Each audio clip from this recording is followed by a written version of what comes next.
Hello, ladies and gentlemen. Welcome to Dark, Dark World. I'm your host, Jordan Crittenden. And it's with a heavy heart that I come to you today. I should have been presenting part 2 of Shootout at Pine Ridge today. But alas, my computer completely died last week, and as a result, I lost all of the work that I had done on part 2, and now I have to start all over. So that's tough. That was disappointing. But part 2 of Shootout at Pine Ridge should be in your ears next week. And in the meantime, I have something pretty exciting for you instead. I'm bringing you an interview with investigator Laura Brand. And I don't think it's really going to need too much of an introduction. She does a great job of explaining who she is and what she does. So I'll just let her do it for you. Without further ado, here's my interview with Laura Brand.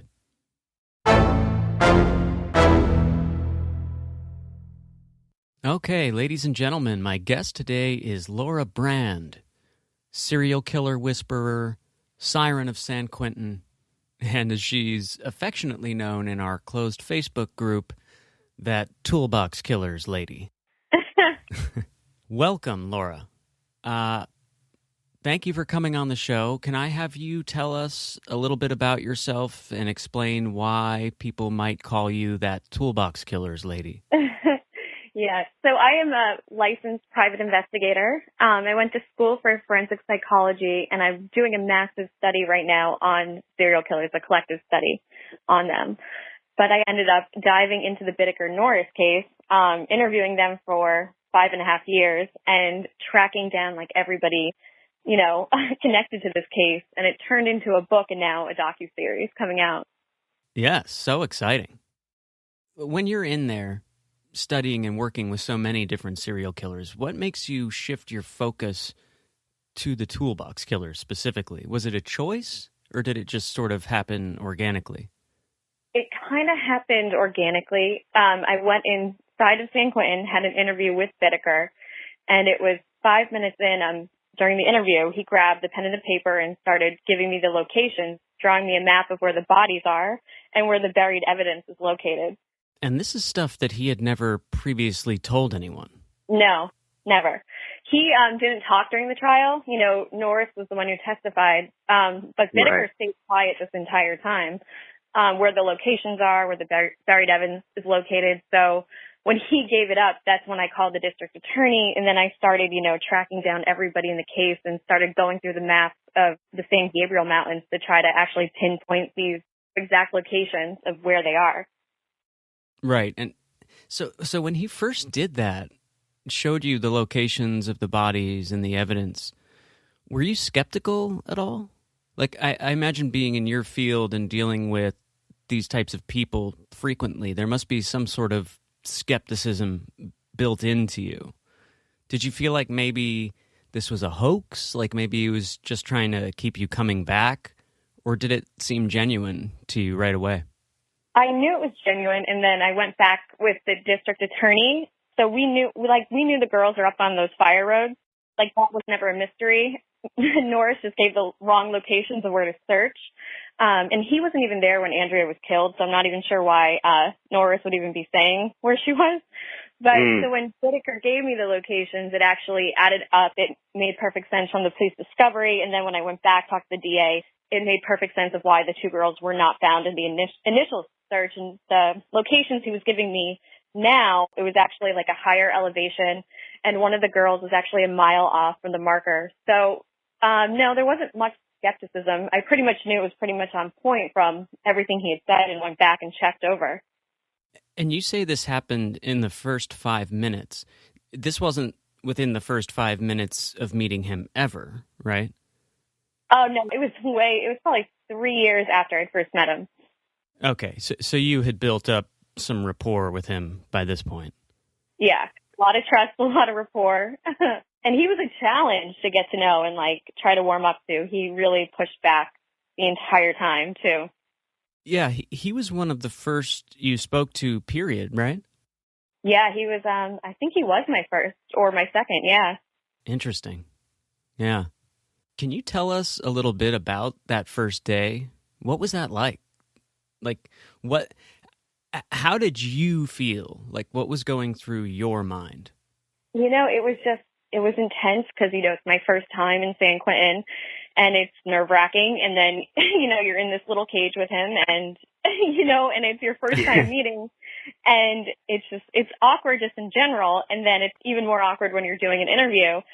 So, it was a lot of nerves pretty much, Yeah. but, I just tried to break the ice as best I could with him. And but he sat down right away and he just started saying, start asking the questions like he was just ready to go. So that actually made the interview go pretty, smoothly. He really wanted to jump in too. Right. And you mentioned that he was a challenge early on. In what way? How was he a challenge? He was just very degrading. He was almost like vicious in a way. I kept trying to reach out to him and he would just say he didn't want to talk and he would and then you could tell I kept going because then I'd receive letters of him just saying like not wanting me, and he actually threatened to take me off the visiting list a couple times. And then, but I would show up at San Quentin, he would still come down and come into the interviews. And then, 3 years later, we just had a total shift. It was 180. He gave the body placement, and that's what, started this whole thing. And I went back to him after I started tracking people down in the case, and I said I want to do a book. And he was like, okay, I'll work with you with the book. And then I got approached by a production company to do the docu-series. And I said, this is something else I want to do with you. And he was like, okay. So he was pretty much, I had to convince him a little bit. He was a little skeptical. He really didn't want to do the book or the docu-series, but I kind of pushed him into it. So he has been like helping me until he died, with both of the projects. Right. So maybe the being rude to you and abusive, would it be fair to say that maybe he was testing you? I definitely think so. And I think that's actually why I got through to him, is I just was so persistent and just, just chipped away year after year, just trying to get him to, open up and it worked. It worked. Yeah, right. You passed the test. I think most of us who know the case even somewhat would expect Lawrence Bittaker to be the guy who's being abusive and vulgar and rude and not helpful. So that, matches up with the image of him that we have in our minds. But you eventually came to know a different Lawrence Bittaker. Is that right? Yeah, that's true. At the past 2 years, he really warmed up to me, and I got to see like a whole different side to him. And how do you describe the relationship you developed? I guess you wouldn't call it a friendship, really, but did it look like that at times, maybe? I get asked that all the time. I guess the best way to describe it is, everybody wants to say like Hannibal and Clarice, but it was kind of like that, Yeah. Because you're working together. And we're talking every day. We're on the phone, we're looking over the maps, and we're going over every transcript, the police, we're going over everything. And, so I guess you would call it like a business relationship, pretty much. I guess that's the best way you can describe it. Yeah, so if I ask you now, who is Lawrence Bittaker? What jumps into your mind? Like when you think of him, do you think of him fondly? Or do you still get, hit with fear like the rest of us do, or not so much? Oh, no. It's funny. I think a lot of people do. They hear about the crimes and they look at him and they see a monster and stuff, but I see like a scared little child. And that's what I see when I look at him. Yeah. Because, there's no self-esteem. There's no social skills. He is just, people have this perception that these serial killers are like larger than life, but they're not. They're actually very timid and they're scared, actually more scared of you than we are them kind of deal. And, the people hurt people. It just comes down to that simple fact. So when I think about him, that's what I see. And that's pretty much how I see him.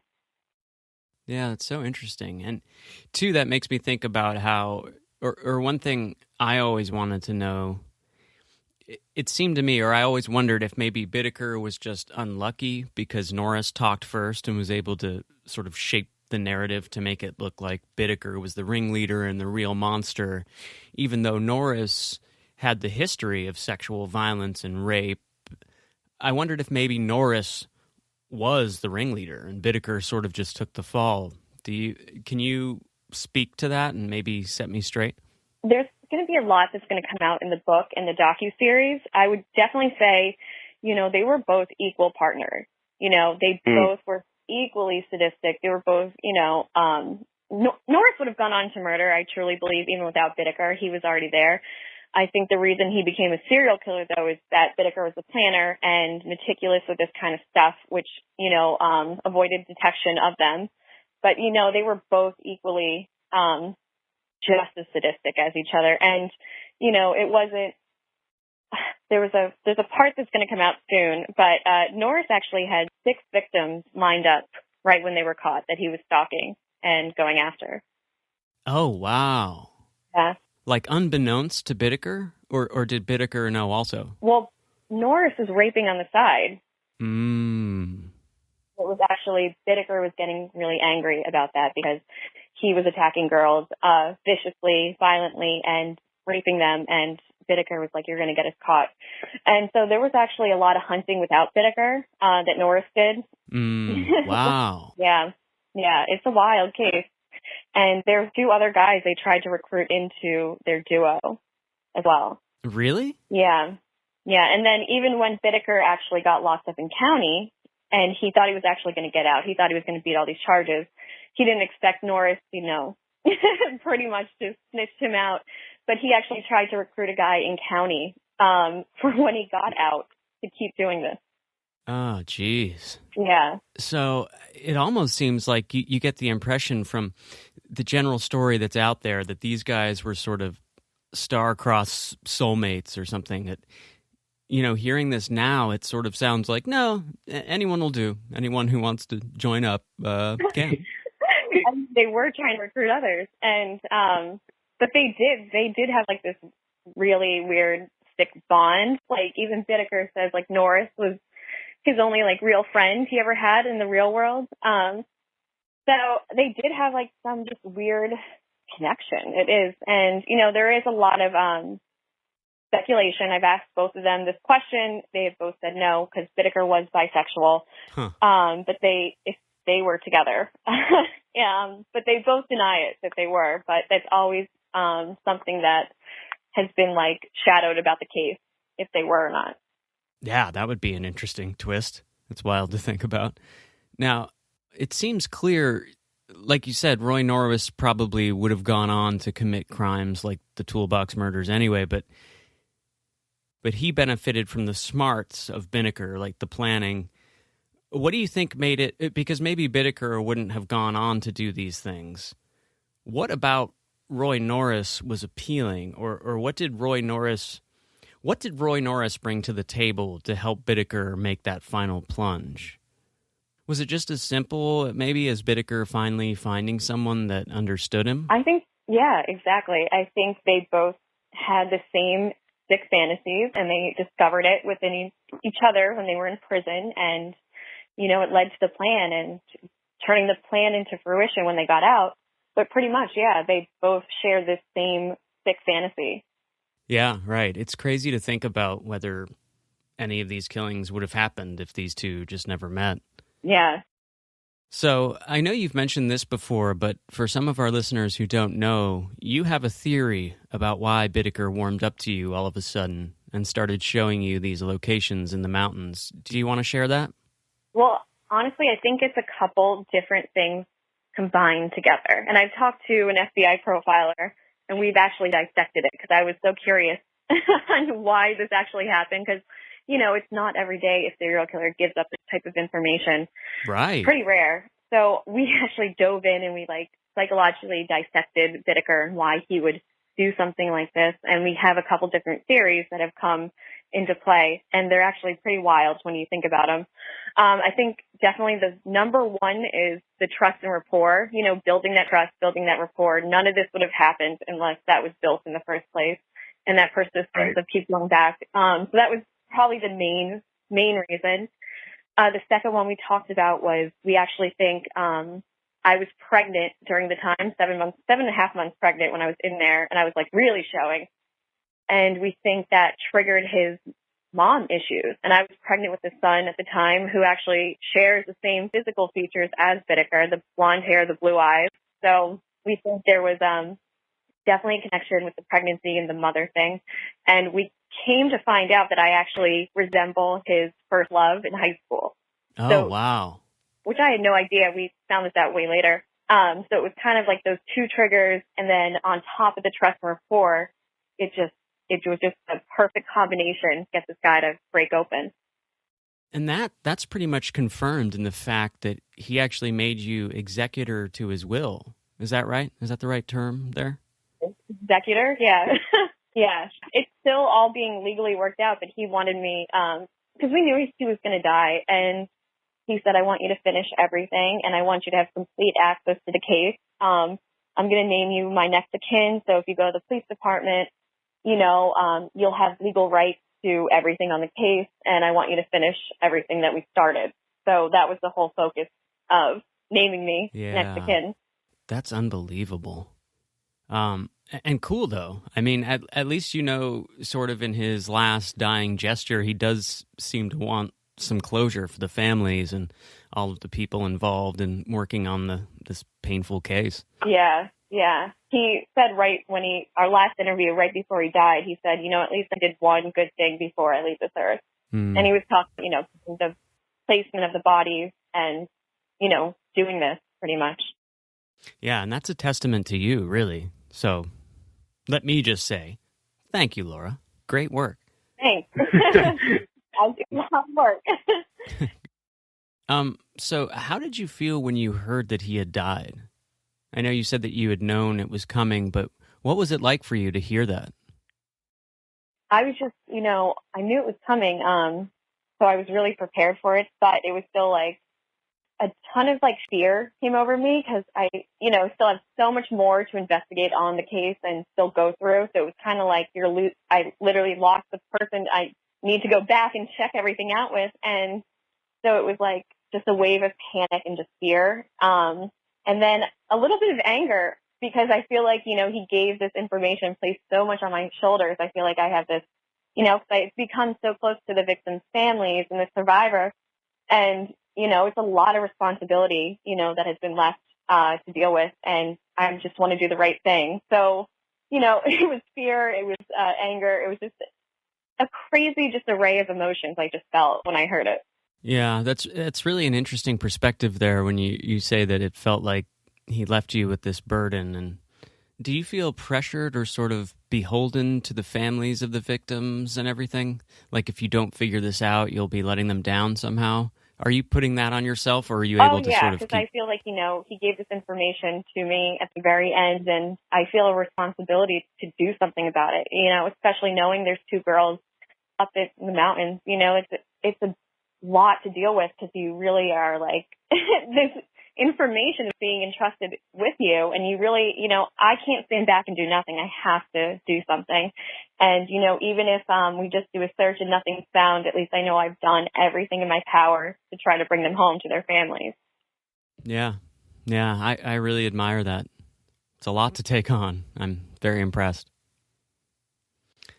As far as actually going out into the mountains, and I'm not sure how much you can talk about this, but for the docu-series that you've mentioned, sort of the idea is that this would all be captured in real time as a series, right? The actual going out into the mountains and looking for these bodies?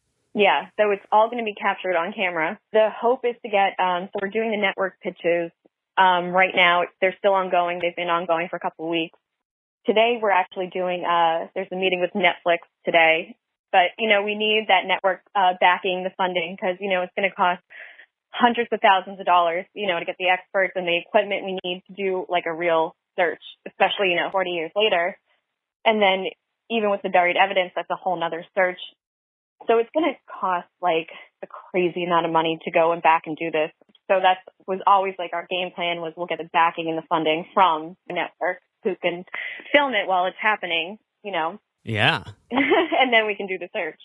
I mean, I can't imagine anything better to do a docu-series on, so I would be pretty surprised if you weren't able to find some network to come on board, but I'll be watching it for sure. Good. There's going to be it's going to be a whole new case for everybody when they watch it, because there's so much more that's been uncovered. It's really, like, what you know about the case is probably only 5% of it right now. Right, yeah. It has that feeling. Yeah.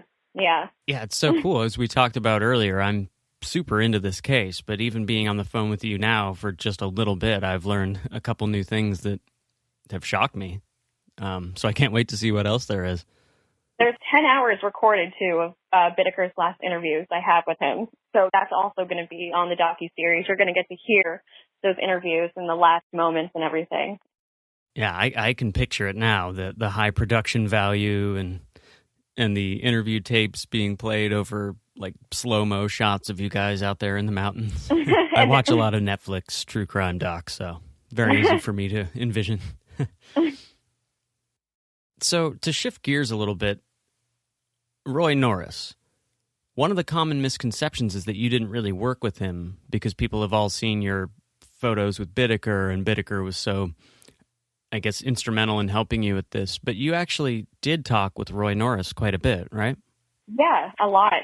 He was the warm and friendly one in the beginning. He really opened up right away with me. So he was, like, on board just from jumpstart. But then it shifted when, after, the bodies, Bittaker gave me the bodies and everything, and I had told him, I want to do a book, and he got really upset. He doesn't want any publicity about this case at all. I think he knows what I've discovered, and it scares him. And then also, he's up for parole. People forget that.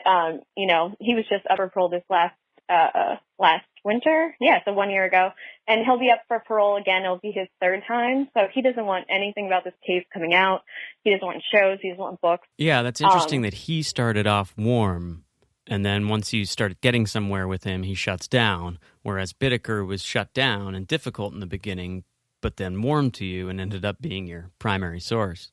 About Norris, too. The reason I didn't even focus in on him as much was because, he has a story that he keeps telling everybody, and I don't even know how he's telling the story, but he is saying he was blacked out during everything on drugs. But yeah. A 5-hour detailed confession to the cops. I've read it. And then he's also, he took them to the mountains, and he did recover 2 of the girls. He knew where the bodies were. But so I don't know why now he's all of a sudden saying, I was blacked out. I don't remember anything. It makes no sense. So that's why I didn't hone in on him. Like, I wasn't getting anywhere. He just stuck to the story about drugs and, Bittaker is the monster, and I don't remember anything, which he does. He remembers everything. When they were committing some of these crimes, they were making audio tapes of them. Not that I've heard any of them, but, he's on there. Presumably you can hear him.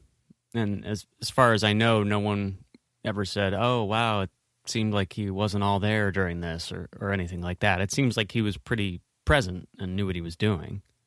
Very present. Even the survivor that I'm very close with, and I talked to another girl that he attacked, and they both told me details about what Norris did, and he was completely present. And even the survivor of both of them, she actually thought Norris was the one in charge when they took her in the van, and he was the one who attacked her in the back of the van. And yeah, those details are going to come out, but you're going to be able to see, he was fully present, and he was just as sadistic and just as violent and vicious. Yeah, that makes sense to me. So this question is a little sensitive, maybe. Let me think of how to word this, I guess. When you're in there with these two, with the Toolbox Killers, Bittaker and Norris specifically, I know you've dealt with tons of serial killers, but with these two specifically,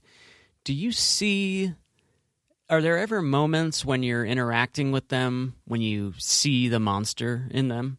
Like, you see what those girls must have seen? I remember Ted Bundy in one of the recent Netflix docu-series about him that has, tons of archival footage. There would be some quick moments sometimes where he didn't know he was on camera, and you could see sometimes these little flashes of evil in him, or I could anyway, or thought I could. But do you ever encounter anything like that, or do they always? do they always just appear to be on their best behavior with you? Or?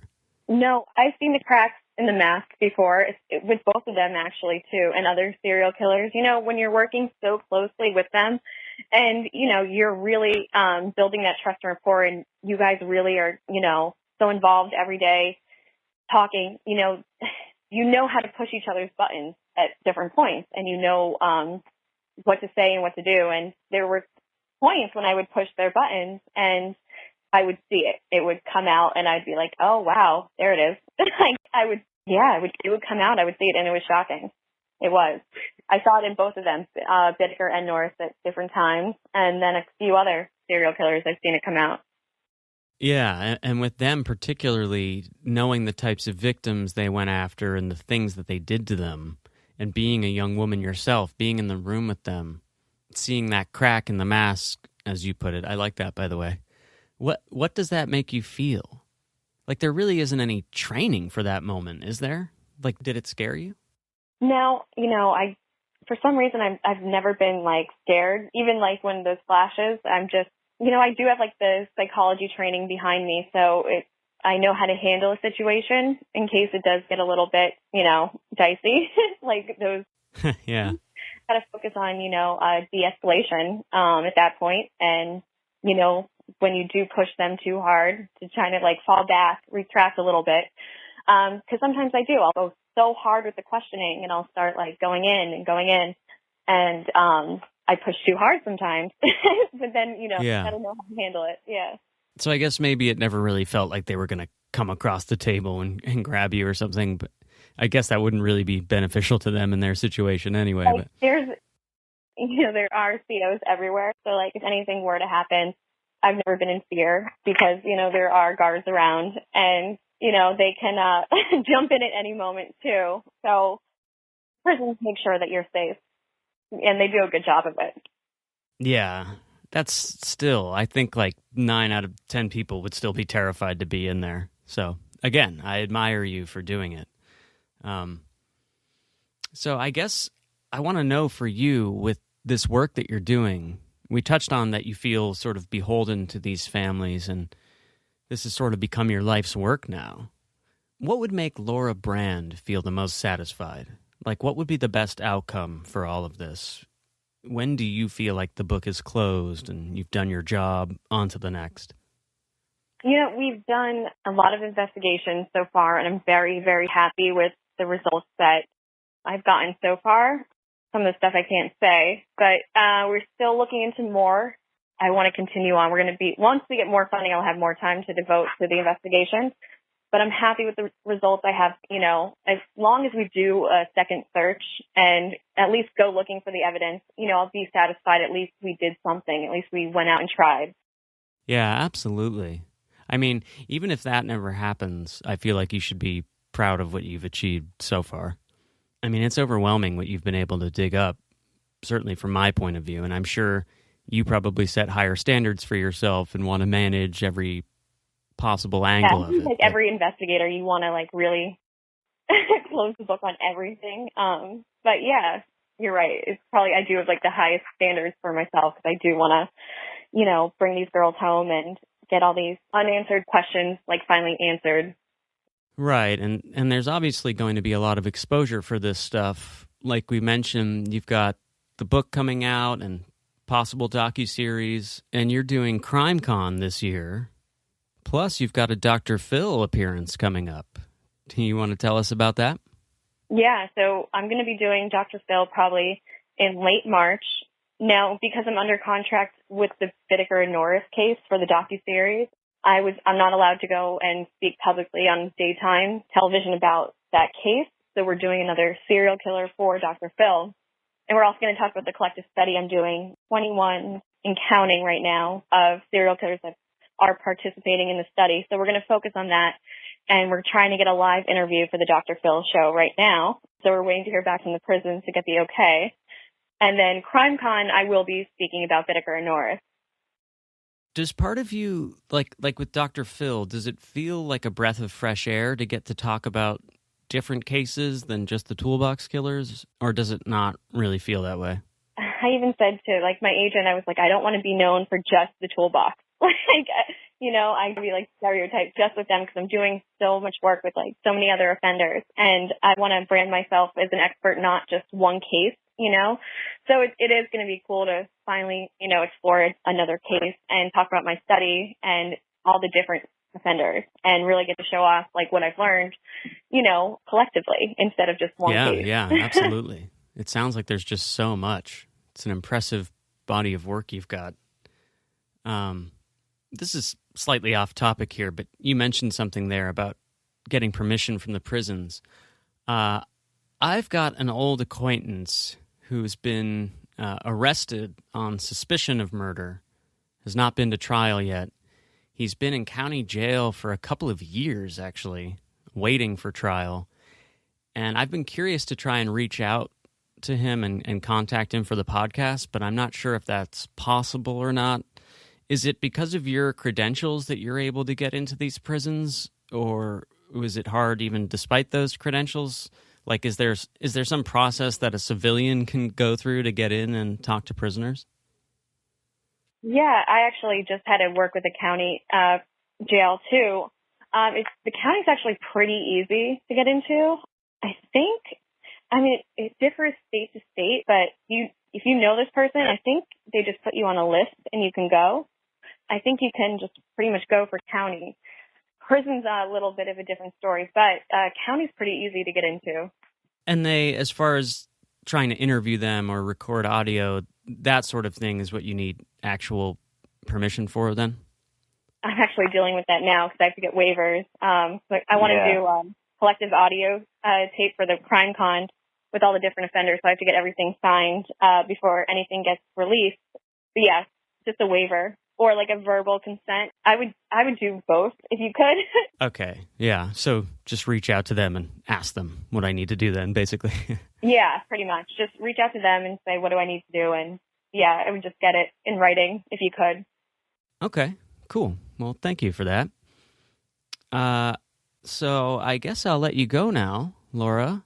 But I want to give you a chance to let the listeners know where they can follow you on social media. And if you have anything else you want to plug, let us know, please.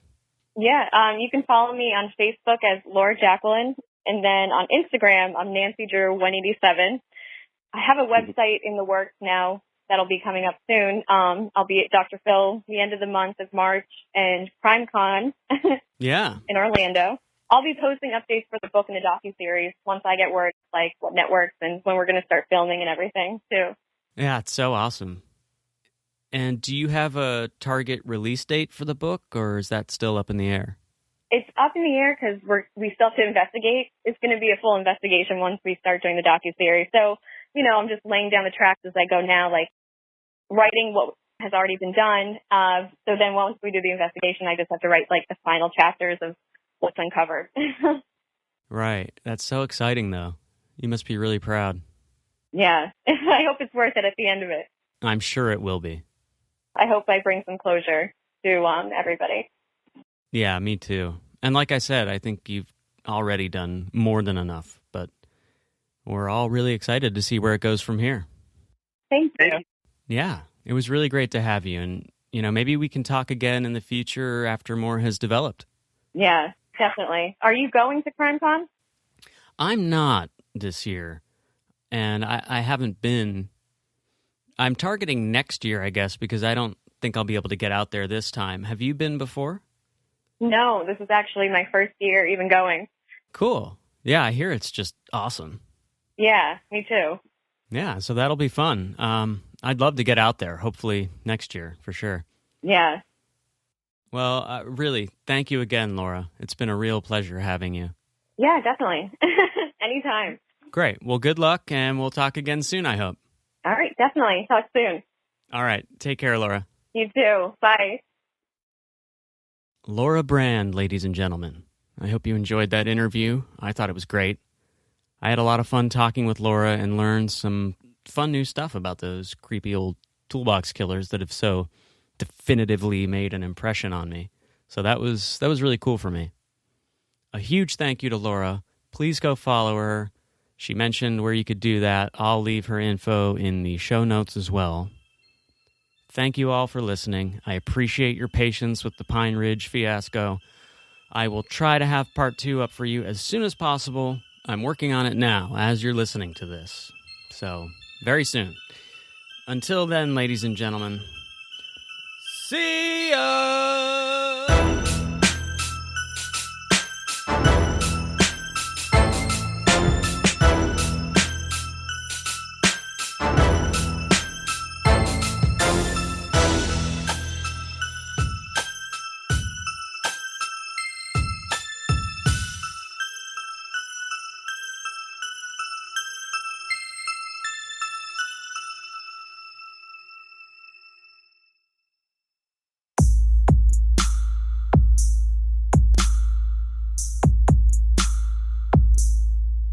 Dark, Dark World is a bi-weekly true crime podcast, available on Apple Podcasts, Spotify, Stitcher, Google, iHeartRadio, and just about everywhere else you can find podcasts.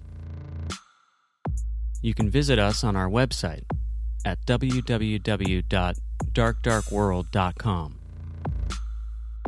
There you will find our online store for various merch items, as well as all of our contact info, including social media profiles and a link to join our closed Facebook group, Dark Dark World Presents The Dark Dark Corner. You can gain access to ad-free episodes by supporting us on Patreon for as little as $2 per month. There, in addition to ad-free versions of all of our episodes, you'll have access to bonus episodes, blooper reels, video, and a discount for our merch store. So check us out over there at patreon.com/darkdarkworld. That's patreon.com/darkdarkworld. If you're enjoying the show, please tell your friends and family about it and consider leaving us a 5-star review on Apple Podcasts. It's really beneficial to the show and it goes a long way. I've been Jordan Crittenden. Thank you for listening.